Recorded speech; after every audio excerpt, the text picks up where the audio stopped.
Vamos lá. O Brasil e a invisibilidade trans. Como eu falei na introdução da música, né, com o meu áudio, o Brasil é o país que mais consome pornografia trans desde 2016. Cerca de 90% das travestis e transexuais do país sobrevivem na prostituição. Em 2024, as 122 mortes que tiveram de pessoas trans só comprovam isso, né? E o que eu acho interessante aqui para falar para vocês, como é peculiar o Brasil ser o país que mais consome pornografia trans e, ao mesmo tempo, é o país que mais mata essas pessoas. Não é curioso, gente? Isso só mostra que, como fala o engenheiro Zé Pelim, as pessoas trans, elas são marginalizadas e excluídas da sociedade até que elas sirvam de alguma coisa, sabe? Uma utilidade. E, no caso, no Brasil, os serviços sexuais, por exemplo.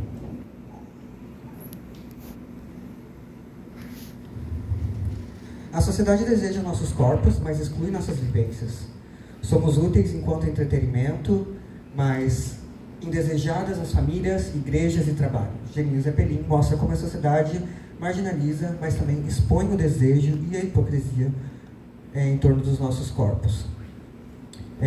Desde pequena, nós somos rejeitadas. Se nós somos afeminadas na infância, somos repreendidas.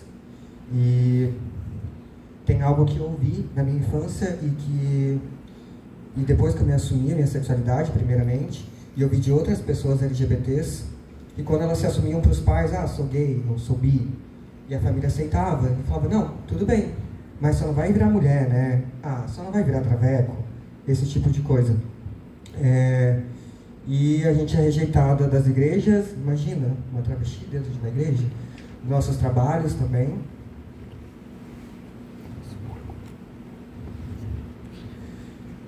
Deixa eu voltar um pouquinho aqui.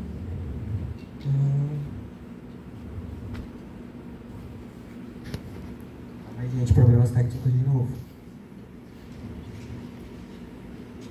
Usar arte trans é resistência. Artistas trans entregam excelência e esforço máximo, mas isso ainda não basta para conquistar mais espaço. Nossa arte é potência, mas o reconhecimento ainda é um desafio. Tem uma frase que eu e meus amigos trans utilizamos, nossos amigos artistas, que é a excelência trans. Na verdade não é uma frase. Excelência trans, a gente se refere a isso porque toda vez a gente entrega algo com muito, muito esforço, muito além, às vezes, do que é necessário para se destacar, sabe? E não importa o quanto a gente entregue, o quanto a gente dê o nosso nome ali, ainda não é suficiente, sabe? Você vai ver outras pessoas com menos esforço tendo acesso a essas coisas, sabe? Como eu dizia na introdução da performance, né? Às vezes porque a gata é cis, porque a gata é branca, às vezes até os dois juntos, ela vai estar desfrutando mais. E por isso que eu sempre acho importante falar sobre isso, né? Sobre o quão a gente está entregando e ainda assim não somos reconhecidos o suficiente. A rejeição da família e da escola, falta de acesso ao trabalho e à saúde. O resultado é a marginalização de pessoas trans. Então vamos imaginar assim, uma adolescente trans, uma mina trans, se assume para os seus pais e o primeiro passo da família é rejeitar ela. Na escola, se ela começa a transicionar e dar indícios de que ela é uma mulher trans, o bullying vai começar e não vai ser um lugar seguro para ela. Muitas escolas não são lugares seguros ainda para pessoas trans. E provavelmente ela vai sofrer violências, vai ser agredida, tanto verbalmente quanto fisicamente. E, por consequência, ela vai abandonar os estudos, né?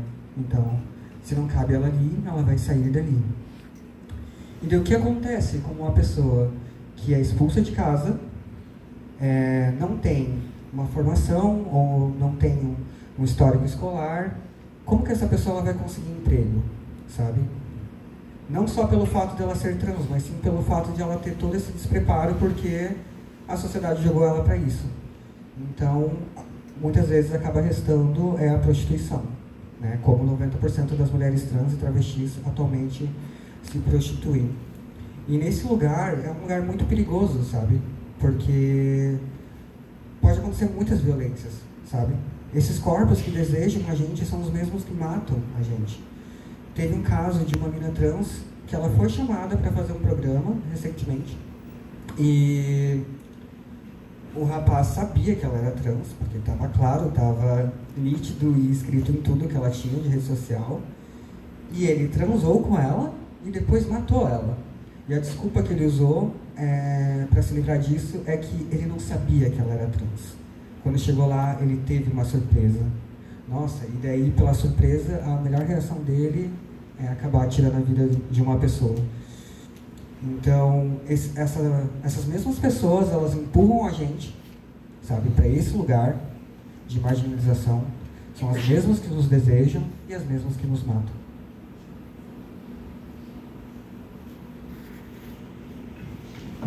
Então, vamos com um pouquinho de história para vocês. Vocês já ouviram falar da revolta de Stonewall? Alguém aqui já ouviu falar? Pode levantar a mão para mim, para eu saber. Olha só, bastante pessoas informadas, que bom. Eu vou falar primeiramente sobre a Martha. A Martha P. Johnson foi uma ativista trans negra que participou da revolta de Stonewall em 1969, um marco na luta pelos direitos LGBTQIA+, nos Estados Unidos. A revolta de Stonewall foi uma série de protestos contra a batida policial do bar Stonewall, em Nova York, em 28 de junho de 69.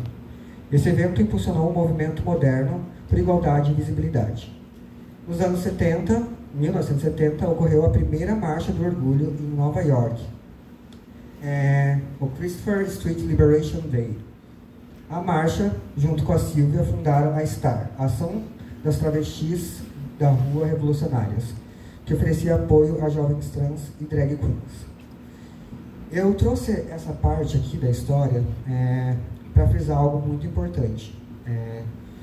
Essa revolta virou símbolo de luta para a comunidade LGBT e a Martha, inclusive, virou um símbolo muito importante.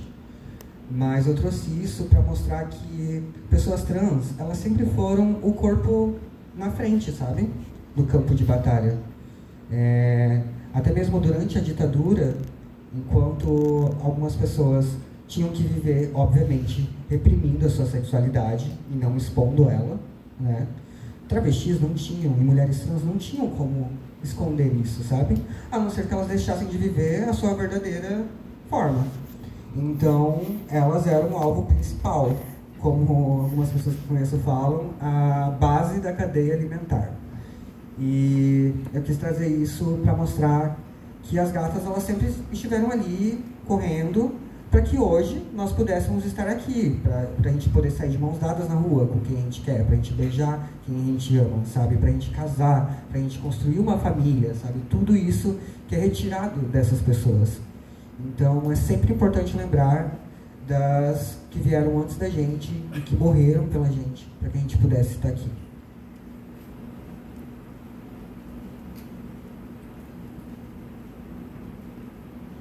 Vamos ver se não travou. Coletivo Beco 54, um dos meus maiores orgulhos. A criação do coletivo foi em 2022 e o coletivo ele nasceu da necessidade de criar espaços seguros e de visibilidade para pessoas trans. Desde então, realiza trabalhos artísticos e culturais que ampliam a representatividade e o diálogo sobre a diversidade.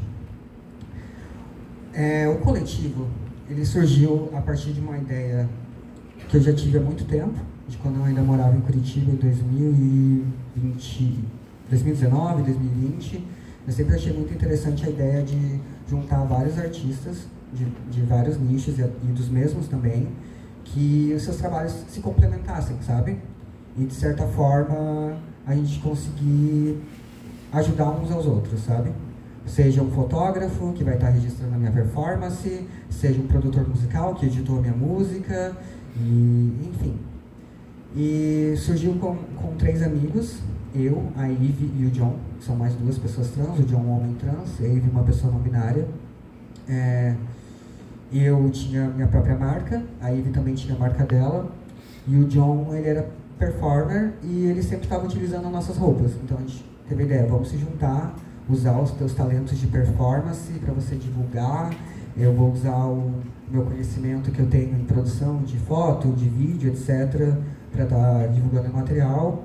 E eu também sempre tive o sonho de performar, né? Então, foi a partir disso que eu comecei a performar, utilizando as roupas desse coletivo como uma forma de divulgação, e daí consegui conquistar meu espaço, né? Eu já faço arte há mais de 12 anos, né? Danço, canto, atuo, mas a performance é algo recente que fazem 3 anos, foi exatamente com o surgimento do coletivo. Depois de um tempo, essas 3 pessoas, a gente acabou percebendo uma coisa nos rolês da cidade, né? Nas festas principalmente, era o que a gente frequentava, festas de música eletrônica. E geralmente era um lugar incluso, sabe, para pessoas trans. Inclusive tinha até listas de acesso, que é a famosa lista trans, que depois eu vou explicar para vocês melhor. Só que, mesmo tendo essa lista trans, a gente chegava lá e, tipo, não tinha DJ trans, sabe? Não tinha um performer trans, não tinha uma pessoa no caixa, uma pessoa no bar, uma pessoa na entrada, não tinha em nenhum lugar, na parte de equipe e na parte de artista, pessoas trans. E daí foi assim que a gente começou a expandir o coletivo, convidando outros artistas. Foi aí que entrou DJs, mais performers, designers que faziam as nossas artes. E com o tempo a gente foi crescendo, produzindo eventos na cidade e deixando bem claro que, além da lista trans, além de você garantir o acesso dessas pessoas a esses lugares, elas têm que ser representadas, sabe? Elas têm que chegarem nesse lugar e enxergar pessoas iguais a elas. Não adianta ela chegar lá e ficar olhando para o palco e pensar, putz, será que um dia eu vou conseguir estar ali? Será que um dia eu vou ter uma chance de estar ali? Mas a partir do momento que ela vê outras pessoas como ela, isso motiva ela a correr atrás dos seus sonhos, né?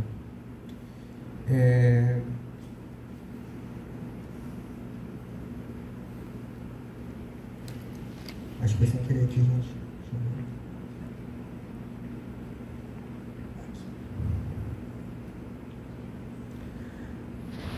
O que é a Lista Trans? É uma iniciativa para dar visibilidade e oportunidade de trabalho a pessoas trans em eventos, produções e ações culturais.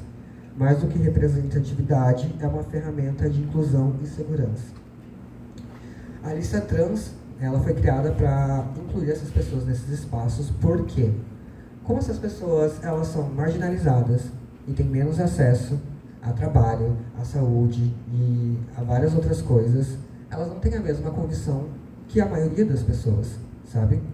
Então, não sobra nada para entretenimento, para lazer. Às vezes a pessoa tem que estar preocupada com o que ela vai comer amanhã, se ela vai conseguir pagar a urbanização dela, que é cara, moradia, porque muitas dessas pessoas não têm o acolhimento da família, sorte das que têm, então elas acabam não tendo acesso a isso. E essa é uma maneira de mudar um pouco isso.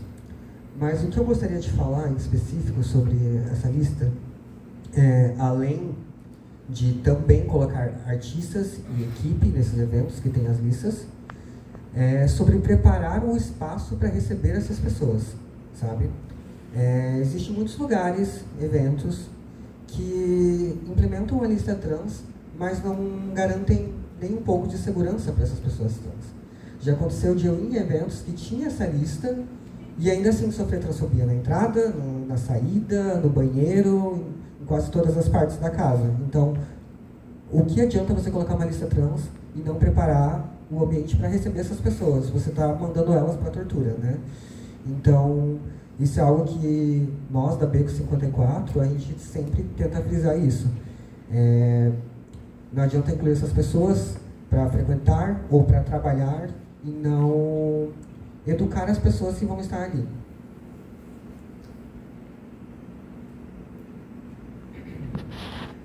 Trabalhar com dignidade, garantir segurança e respeito no ambiente de trabalho é essencial.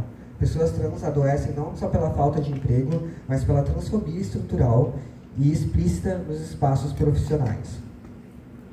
Esse é um ponto bem importante, porque existem sim lugares que têm políticas de inclusão para pessoas trans, pessoas LGBTs no geral, e divulgam isso, sabe? E passam passa uma imagem de empresa super inclusiva e tudo mais, e atrai patrocinadores, às vezes haters, enfim. E as pessoas trans vão lá e acabam sofrendo um preconceito que ela sofreria em qualquer outra empresa que não coloca esse título bonitinho de que é um lugar incluso. Violências do tipo não serem permitidas a utilizar o banheiro que elas se identificam,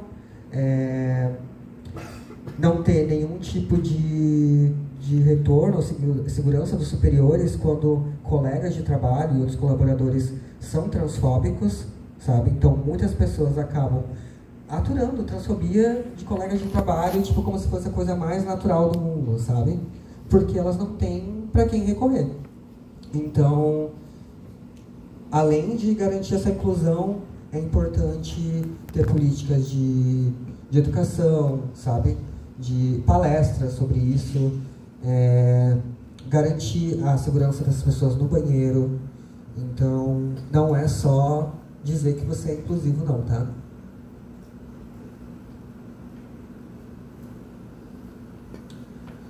A estética e o custo da sobrevivência. A pressão estética e a falta de acesso à saúde afetam diretamente a vida das pessoas trans. Poucos profissionais de saúde estão preparados para o atendimento adequado, e os homens trans, 42% já pensaram ou tentaram suicídio. Na verdade, essa é uma estatística para pessoas trans no geral, tá, gente? Só que a maioria são de homens trans. Mulheres trans enfrentam infecções e dores por práticas de ocultação corporal e reflexo da falta de acolhimento médico. Não só a falta de acolhimento médico, porque uma cirurgia de redesignação de gênero atualmente custa R$150 mil, também pelo fato de que as pessoas elas são muito interessadas em observar e analisar o corpo dessas pessoas trans, sabe? Então, tem muitas mulheres que têm medo de qualquer marquinha assim na calça já ser motivo de ela ser agredida, de ela sofrer preconceito e ser excluída dos lugares. Então, tem muitas mulheres trans que acabam, vou usar um termo aqui, ensinar um termo novo para vocês, elas aquendam. Aquendar é esconder, no Pajubá, a língua secreta dos trans e travestis. E elas colocam fitas, sabe? E calcinhas super apertadas, ao ponto de elas não poderem ficar tirando e colando o restante do dia. Então elas ficam um dia inteiro sem ir no banheiro. E isso causa dois problemas. Um, que elas não tomam água, elas ficam desidratadas para não sentir vontade de ir no banheiro. E por segurar muito tempo, elas acabam desenvolvendo infecções urinárias e coisas até piores, né? Isso é um reflexo da pressão estética sobre pessoas trans. É exigido que nós tenhamos uma aparência de uma pessoa cis, sabe? Então, quanto mais passável, quanto mais você passar por uma pessoa cisgênero, você vai ter mais acessos e etc. E realmente isso acontece até um certo ponto, né? Eu falo para algumas pessoas que a passabilidade é uma ilusão, sabe? Então, até um certo ponto ela vai te proteger. Mas a partir do momento que alguém souber que você é trans, mesmo sendo passável, o tratamento vai mudar completamente, sabe? Sobre a questão de profissionais da saúde, tem pouquíssimos profissionais na rede pública que estão preparados para receber pessoas trans. E isso é por falta de interesse mesmo, tá, gente? Porque, assim, o médico que acompanha a transição é o endócrino, que é um especialista, mas tem outros médicos que podem fazer esse acompanhamento. O clínico geral, ele consegue fazer esse acompanhamento. Ele consegue solicitar todos os exames necessários para verificar como os hormônios afetam o seu organismo. E esses mesmos exames, eles têm as suas medições, sabe? Tem as medições da quantidade de hormônio para um corpo masculino ou para um corpo feminino, indiferente de ser cis ou trans, é igual. Então, tem ali essas informações, mas geralmente os médicos não têm esse interesse. Eles falam, não é o meu assunto, não entendo muito disso. Vou te encaminhar aqui para uma endócrino que vai demorar 6 meses, 3 meses ou até mais. Enquanto as pessoas estão lá se hormonizando. 90% das pessoas trans, elas se automedicam e se hormonizam sozinhas. Eu vou dar um exemplo de uma amiga que, na rede particular, ela até encontrou um médico endócrino na rede particular, a gente pagou para começar a transição, e o médico começou a tratar como se ela tivesse uma doença. Ele falava, eu não sei o que eu posso te ajudar nessa tua doença aí, e você já pensou em não fazer isso, isso vai causar muitos problemas para você, causando um terror psicológico de que a transição vai te matar. E ela não vai, se você tiver alguém interessado em fazer um acompanhamento decente. Aqui em Joinville tinha uma pessoa, vou fazer até uma menção a essa médica, que é a doutora Maria Eliana. Ela é uma clínica geral. A especialidade dela no início era pessoas grávidas e esse acompanhamento, assim. Então ela entendia bastante de hormônio nesse quesito. Só que com o tempo, alguns homens trans começaram a procurar ela. E daí a procura foi cada vez maior e ela foi se especializando nisso, né? Foi indo atrás de mais informações, estudando, etc. E começou a atender esses homens da cidade. Com o tempo, essa informação acabou chegando em outras pessoas, mulheres trans, pessoas não binárias e outras pessoas trans que têm vontade de fazer a transição. E ela fez algo incrível. Ela reservava parte da agenda dela, era, acho que período da manhã, né? Período da manhã era reservado inteiro para as pessoas trans de Joinville. E foi aí que eu comecei também o acompanhamento da minha transição. Então aí, só tem uma notícia triste, essa semana eu descobri que ela vai se aposentar e não está mais recebendo pessoas na agenda. Então, seguimos na luta de encontrar uma nova pessoa interessada.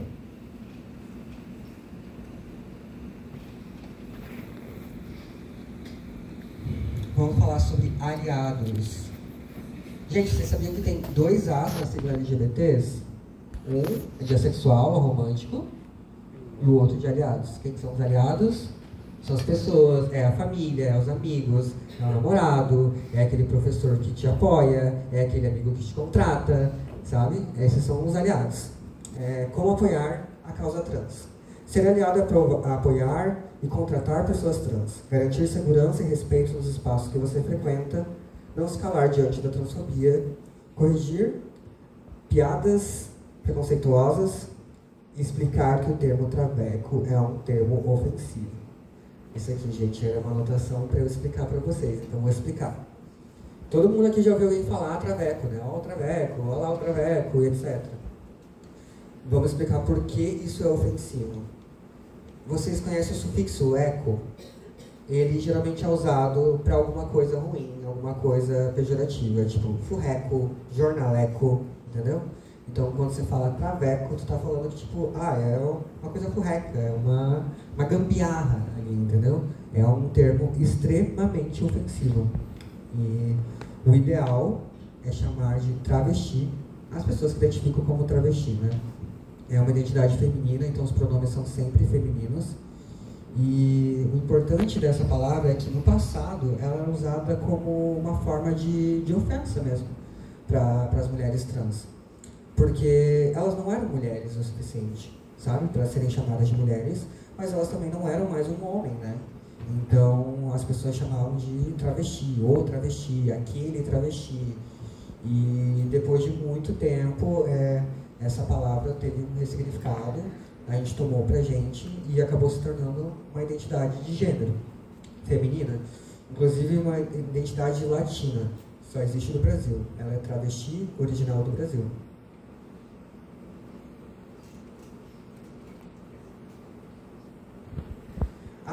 Vou voltar aqui.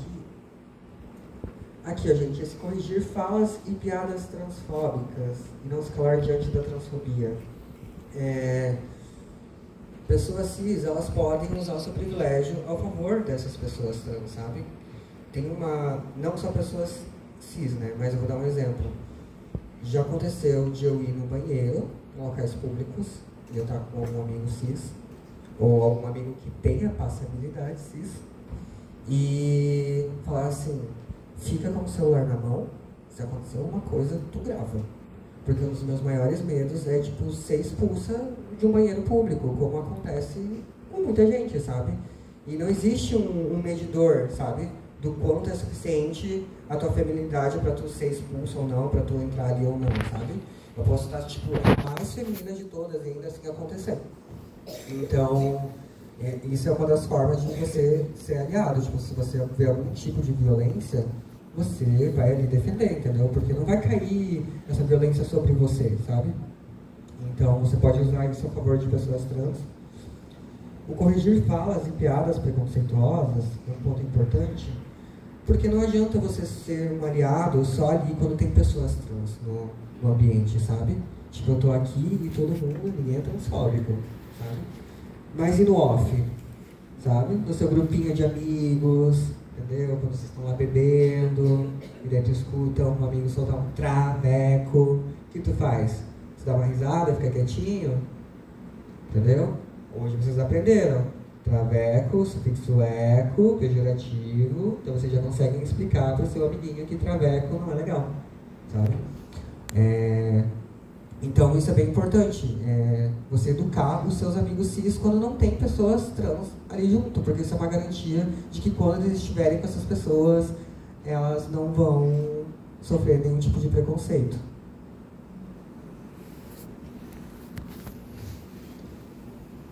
E foi rápido até, gente, desculpa até se eu falei muito rápido e tal, mas cheguei aqui no final das coisas que eu gostaria de falar para vocês, trazer para vocês. E eu queria deixar um questionamento para vocês, que é: quantas pessoas trans trabalham com você? Existem pessoas trans no seu círculo social? Seu espaço é um seguro para nós? O que você pode fazer para mudar isso? Quantas pessoas trans tem na tua turma de psicologia? Alguém consegue falar aqui? Alguma pessoa trans? Você? Tu conhece outra pessoa trans além de você? No curso? Na sua turma? Entendi. E no trabalho de vocês? Alguém aqui trabalha com uma pessoa trans? Levanta a mão. Gente, 4 pessoas, sabe? E a pergunta é, tipo, vocês não trabalham com essas pessoas trans porque não tem pessoas trans para entrar no mercado de trabalho? Sabe? Não tem pessoas capacitadas para isso? Tipo, por que será? O círculo social de vocês, meninos aí, vocês acham que, tipo, se a gente chegasse na rodinha de vocês e tal, a gente ia ser bem recebida? Talvez ali na hora, assim, tipo, oh, e aí, gata, tudo bem? Ah, sim, te empresto o isqueiro, pega aí, isso aí. Nossa, esse traveco veio aqui me pedir coisa. Será que o círculo social de vocês não vai acontecer isso com a gente? E o que vocês podem fazer para mudar isso, eu já expliquei para vocês, né, gente? Mas, se alguém tiver alguma dúvida, esse é o momento. Alguém quer perguntar alguma coisa? Silêncio trans.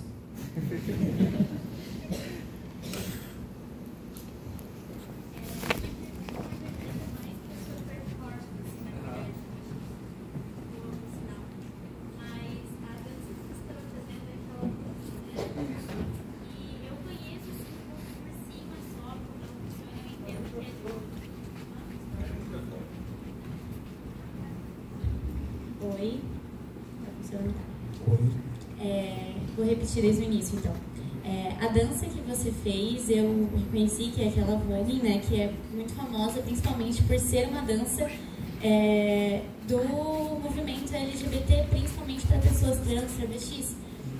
Mas eu conheço muito por cima, e não sei se mais alguém aqui também conhece assim, dessa forma muito por cima, e eu tenho muito interesse em ouvir mais sobre isso. Eu entendo que não é necessariamente sobre o tema das perguntas que você trouxe, mas eu achei muito incrível o que você fez e queria ouvir um pouco mais. Então, é bem importante, na verdade, esse teu questionamento, porque tem uma bagagem histórica muito grande, tipo, a dança Vogue. Não só a dança Vogue, mas como a cultura ballroom. A cultura ballroom, ela foi criada por pessoas negras, LGBTs, latinas, periféricas, e ela surgiu a partir de quando nos concursos de beleza, na década de 60? Década de 60 para 70. Olha, os universitários me dando suporte. Década de 60 e 70, existiam os concursos de beleza, Só que somente pessoas brancas, cis, magras, elas acabavam ganhando os seus prêmios, né? E aquilo que eu falei também ali antes, não importa o quanto pessoas trans, pessoas pretas entreguem excelência, ainda assim elas não têm o reconhecimento. A partir disso, sentiu-se a necessidade de criar um espaço onde essas pessoas pudessem viver isso, ter esse mesmo prestígio, sabe?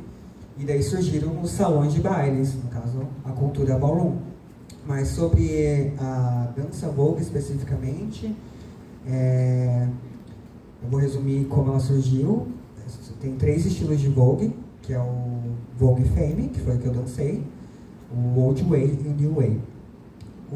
Começou primeiro com o Old Way, que era basicamente você imitar as poses das revistas no ritmo das músicas, sabe? Então, conforme essas poses iam mudando, aos poucos foi se tornando uma dança e adicionando outros elementos de dança junto disso, né? Depois disso surgiu o New Way. O New Way, ele é um estilo que varia do Old Way, só que ele tem mais alongamento, sabe? Mais formas, sabe? Tipo, assim. E mostra bastante elasticidade, porque durante a epidemia de HIV, as pessoas elas acabavam ficando mais debilitadas e elas já não tinham a mesma força física para dançar ritmado, sabe? Então elas tinham que diminuir esse cardio, mas ainda assim encontrar uma outra forma de se expressar. E daí foi assim que surgiu o New Way. E o Vogue Femme Queens. Na Ballroom existe um termo chamado Femme Queen, que é usado para as mulheres trans e travestis. Então o Vogue Femme foi criado pelas Femme Queens e é um estilo mais solto, sabe? Mais afeminado, tem mais quadril, sabe? A performance ela é diferente, né? Ela exalta a feminilidade, o femme. E dentro dessa dança tem 5 elementos, que são o catwalk. Eu vou levantar para fazer para vocês, né? Porque eu vou ficar falando e vocês vão saber qual é o movimento. O catwalk, que é a andada do gato. É que eu faço, mano. Vem cá. Sobe aqui agora. Ai, meu Deus. Então, o catwalk é a andada do gato. Cante dela creme. Tem walks, né? Tem mais uma caminhada que é o duck walk, que é a caminhada do pato. Então, tá lá andando no seu catwalk e desce. Duck walk. E daí tem mais um hands performance, que é você performar com as mãos, você contar uma história. Eu peguei meu hormônio, tirei, apliquei. Entendeu? Tu conta uma historinha e tu pode usar, tipo... tu pode usar formas de 8, sabe? Círculos, touching, point e por aí vai. Você tem que performar com as mãos. Spins and dips ou floor performance. Não, spins and dips e daí tu faz uma floor performance e termina com um dip. Spin and dip é você girar e finalizar com o dip, que é este movimento, e você paga o dip, tá, gente, na ballroom? Porque senão vocês apagarem o dip. Quando a pessoa faz o dip, vocês fazem... Ponto de gente, tipo, arrasou. Entendeu? Isso é pagar o dip. Na ball, toda vez que alguém tá dançando, vai fazer o dip e todo mundo... Yeah! Sabe? E... floor performance. Agora eu te peguei, né? O que é que eu faço? Floor é basicamente tudo que você faz no chão. Sim. Então se você já tá aqui no chão... Isso, depois já vai para floor performance. Gente, é floor performance. Performance no chão. É isso, obrigado.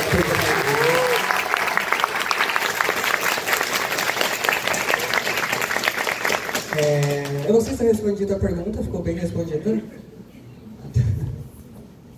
E aí, gente, tem mais alguém? Dou-lhe uma, dou-lhe duas? Eu aqui. Alguém já tá com o microfone? Pode falar, prof. Pode ser? Pode. Então tá. Vênus, eu me chamo Nasser, sou psicólogo aqui, professor do curso. Eu quero começar agradecendo a pessoa que teve a ideia de te trazer, de te convidar, né? Maravilhosa ideia. Muito obrigado por nos prestigiar com a tua presença, com a presença do pessoal. Depois eu vou pedir para você apresentar quem veio te acompanhando, né? Porque eu estou vendo que tem uma galera legal aqui, a gente acho que quer conhecer também o coletivo.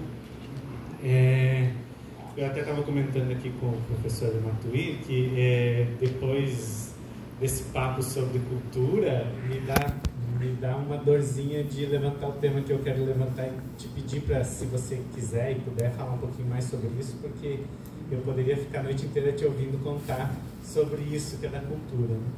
E acho que a gente precisa fazer mais disso. De repente, te convidar de novo, ver uma forma de você nos agraciar. Para a gente só fazer cultura, né? Porque também precisa de muito disso, né? Acho que isso é uma outra forma de realmente combater a transfobia e a transfobia estrutural. Mas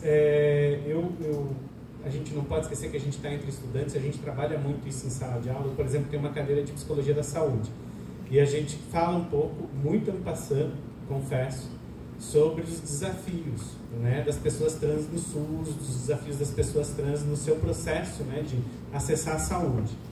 E você trouxe isso hoje para a gente e falou, acho que nos preservou aqui, e falou da medicina principalmente, mas eu gostaria que todo mundo lembrasse que a psicologia também comete muita transfobia, né, e a gente tem essa luta para que a psicologia não cometa transfobia, né, porque a psicologia levanta a bandeira de ser, né, enquanto ciência, compor o A, né, de estar lutando a favor, né, a psicologia não tem gênero, né, mas enfim. Então eu não sei se você pode falar um pouquinho mais sobre isso, mas também, né, relembrar, talvez, nos falar um pouquinho sobre algumas experiências que você tenha ouvido de pessoas, a sua própria, talvez, com esses outros profissionais que não são os médicos, porque a gente luta tanto por, né, ampliar os espaços trans de acesso. E infelizmente a gente ouve muito ainda de colegas psis, né, que inclusive não buscam letramento, né, porque a gente pode até não saber de primeira mão, mas a gente precisa, tá lá no nosso código de ética, a gente precisa se aprimorar. E aí eu queria ver se você puder falar um pouquinho sobre isso e chamar a atenção das futuras psicólogas, futuros psicólogos, sobre a importância disso também, tá? Muito obrigado de novo. Obrigado. Isso que tu falou agora por último é bem importante, sobre os profissionais buscarem letramento e etc. Então, vou fazer só um comparativo de psicólogo com médico de volta, vou voltar ali. Mas, tipo assim, o paciente trans e a demanda trans é uma demanda que existe, acontece, as pessoas estão ali, elas estão vivendo. Apesar de sermos apenas 1% da população, 1% que incomoda bastante algumas pessoas, a gente existe e a gente passa pelas coisas. Agora, imagina um profissional que a especialidade é cardiologia e ele vai lá e, tipo, ele não sabe que existe um determinado problema cardíaco, sabe? Não faz sentido. Então, na minha visão, o profissional da psicologia, ele tem que estar se atualizando e se informando da atualidade, das demandas da atualidade. Então, você tem que saber que tu vai encontrar todos os tipos de pessoa, sabe?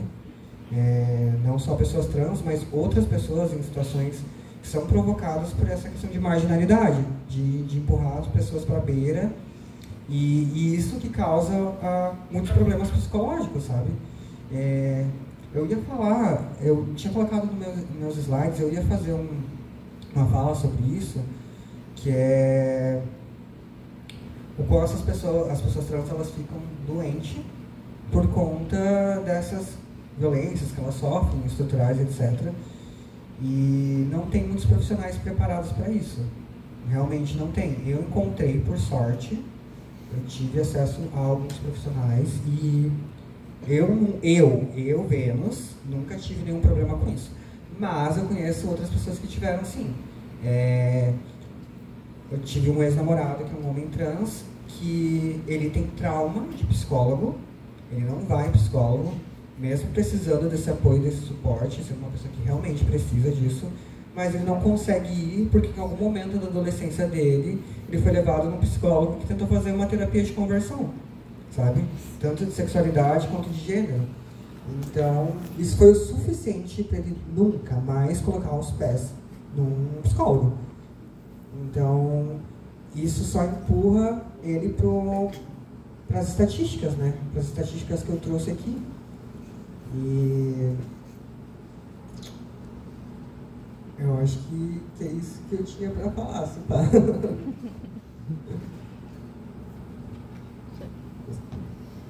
Oi, estão me ouvindo? Ah, tá. Então tá bom. Primeiro, Vênus, parabéns. Eu vi a sua apresentação 2 vezes hoje e nas 2 eu me emocionei, nas 2 eu fiquei arrepiada. É uma apresentação muito bonita e muito impactante, porque a verdade, às vezes, quando escancarada assim na nossa cara, faz a gente refletir, faz a gente pensar sobre. Mas eu gostaria de perguntar para você, se você pudesse compartilhar com a gente um pouquinho sobre o seu coletivo, como que a gente encontra vocês, onde que vocês estão situados, se tem algum lugar, alguma rede social ou algum local no qual a gente, todo mundo que está aqui, possa estar encontrando vocês para futuras conversas e futuras agregações aí, talvez, no coletivo. Então, gente, o coletivo ele não tem um espaço físico. Todos os nossos eventos que a gente fez foi sempre em colaboração com algum outro lugar, sabe? Com o Botequins, com a Under, com o próprio Rufino, esses lugares aqui da cidade. Alguns lugares, tipo, deram mais suporte, a gente ficou por mais tempo, mas a gente não tem um local. Então a gente só vai ter a rede social para vocês acompanharem, que é @beco__54. Gente, só o Beco 54 não estava disponível, eu tive que colocar 2 underlines. E lá tem os registros de todos os eventos que a gente fez,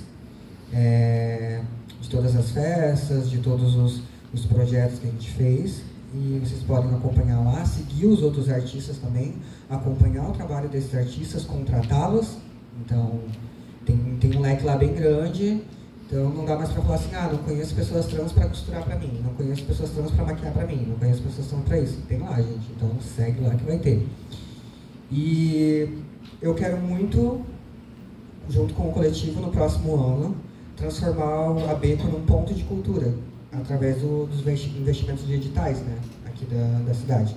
Que daí sim a gente vai ter uma verba para ter um local fixo, onde a gente possa fazer oficinas, palestras, eventos, etc. Não só para a comunidade trans, mas para mais pessoas, porque assim, o coletivo ele tem um foco principal, a arte de artistas trans, mas por um tempo o coletivo teve só pessoas trans, mas atualmente tem outras pessoas cis também, porque a gente chegou à conclusão de que a militância trans não se faz sozinha, entendeu? Não é as pessoas trans que causam os preconceitos e tudo mais, então seria interessante ter pessoas aliadas que deem esse suporte pra gente. É isso, dá pra acompanhar por enquanto online. Tá bom.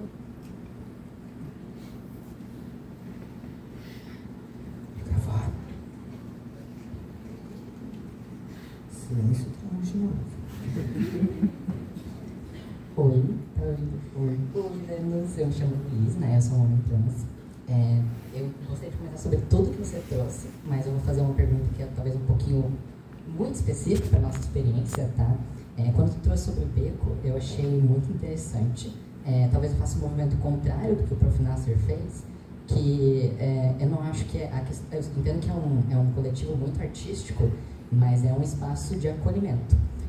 E ainda voltando para a fala do Nasser, também me fez pensar muito nesses 3 anos de faculdade, além de a gente saber dos dados estatísticos sobre pessoas no ensino, tanto ensino médio, que é assim, minúsculo o dado de pessoas trans que terminam o ensino médio, assim, 0,1% de pessoas trans acessam o ensino superior. Esse dado assim, é tenebroso. Mas nos últimos 3 anos na faculdade, eu consigo contar nos dedos as vezes que a gente falou sobre pessoas trans na turma, e eu consigo contar isso com detalhes, porque são momentos que marcam. E são momentos que não acontecem, sabe? Eu acho que o curso como um todo precisa de um trabalho muito, muito grande nesse tema, tá? Porque as pessoas cis não vão atrás disso. Elas não vão. Se não forem postas, elas não vão atrás. E o Beco também me traz muito claramente isso, no sentido de que a nossa história é uma luta de nós por nós, sempre foi assim, e eu entendo que é um ato muito revolucionário para o cenário de Joinville, né? E aí a minha pergunta, talvez, puxando ainda mais para essa parte do acolhimento e da arte, da importância disso para pessoas trans, a gente falou sobre performance, né? Isso é um tema que eu gosto muito, porque o gênero é uma performance constante, mas é diferente quando a gente é pessoas trans. E aí, pelo menos a minha interpretação da sua presença no palco e essa performance é uma forma de você tomar controle sobre isso, de uma forma de a gente tomar controle sobre nossos corpos, que não são nossos, né? Muitas vezes eles não são nossos. A gente não tem direito a nada. E eu gostaria muito que você pudesse falar um pouco mais sobre essa experiência para você, da performance. Tá, falar sobre a experiência, sobre o conceito, a ideia dessa performance, ou a experiência de estar aqui performando essa performance? Os dois, sinta-se à vontade. Pode ir além, pode sair. Tá. Primeiro, o conceito da performance, pra mim, estava bem claro, né? Não é à toa que você catou de primeira.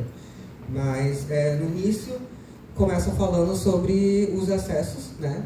De pessoas que fazem coisas medíocres, que têm acesso à equipe e muitas coisas e ainda assim não entregam e as gatas estão lá penando, né? Então, e daí passa para Geni Zeppelin, que conta a história de pessoas trans marginalizadas mesmo, entendeu? Uma pessoa que leva pedrada, que joga bosta nela, uma pessoa que está ali, à mercê, entende? E passando para Lin, eu acho que falei isso no começo também, eu queria fazer uma leitura atual, né? De como seria uma Geni nos tempos atuais, e de quais são as vontades dessa Geni, deixando bem claro, né? Ali na primeira música ela se deitou para salvar a cidade, mas já na Linda Quebrada ela já não aceita mais isso, entendeu? Tipo, se pagar ela dá para qualquer um, mas só se pagar, hein? Já a Geni, ela dava para qualquer um, na esquina, no beco, no mato, e dali já muda para um pouco mais de poder. E indo para o final, é tudo meu, justamente essa ideia de tomar pra mim, sabe? Tomar posse, igual o ressignificar a palavra travesti, entendeu? Ou sair na rua mesmo durante o dia, sabe? Travesti saindo durante o dia. Isso é você tomar pra você, entende? E então a ideia da performance foi esse processo. Esse processo de estar ali com nada, de ser marginalizada, de se entender, se empoderar e aceitar que tu pode alcançar os lugares, inclusive o auditório do Ieluski. E a experiência foi bem diferente, gente. Eu estava bem nervosa porque eu nunca tinha performado num ambiente estudantil, assim, educacional. Então eu não sabia como seria a reação do público, não sabia nada, sabe?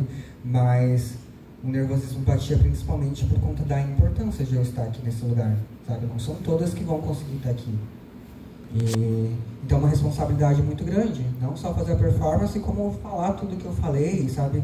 Eu me preparei muito para isso e tava com medo de chegar aqui e não conseguir falar nada para vocês, sabe?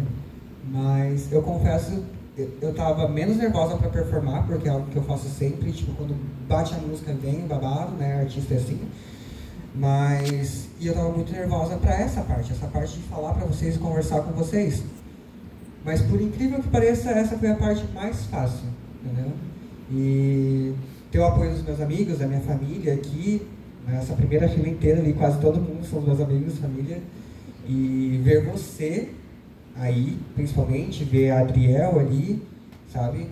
Isso fez me sentir muito confortável. Toda vez que eu estava um pouco nervosa, eu olhava pra você, olhava pra Adriel. E daí me sentia em casa. É isso.